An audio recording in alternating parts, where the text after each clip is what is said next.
জয়পুরহাট কালাই উপজেলার উদয়পুর ইউনিয়ন টাকাহুত পাকা রাস্তার পাশ দিয়ে কাজলের বাড়ি অভিমুখ নির্মাণাধীন একটি ড্রেন প্রকল্প অনিয়মের অভিযোগ উঠেছে।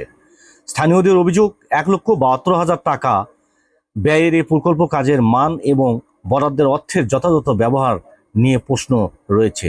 তারা প্রকল্পটির নিরপেক্ষ তদন্ত, কাজের মান যাচাই এবং অভিযোগের সত্যতা মিললে দায়ীদের বিরুদ্ধে আইনগত ব্যবস্থা নেওয়ার দাবি জানিয়েছেন।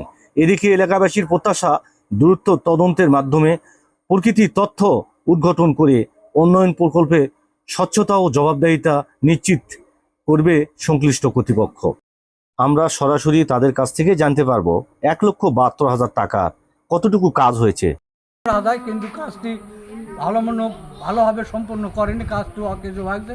কিন্তু এই কাজটি আমরা তার পকেট খরচতে তার নিজস্ব থেকে তার কাজটি করে দিতে হবে, এ আমার দাবি। 1,72,000 টাকা কাজ হলে বাড়ি হয়ে যায় পাকার মাথা পর্যন্ত। এখানে খুব বেশি হলে 10,000 টাকা বেশি কাজ হয়নি। কন্ট্রাক্টর কাজ ছেড়ে চলে গেছে, মাঝখানে একটু বাধা সৃষ্টি হওয়ার কারণে কাজ ছেড়ে চলে গেছে।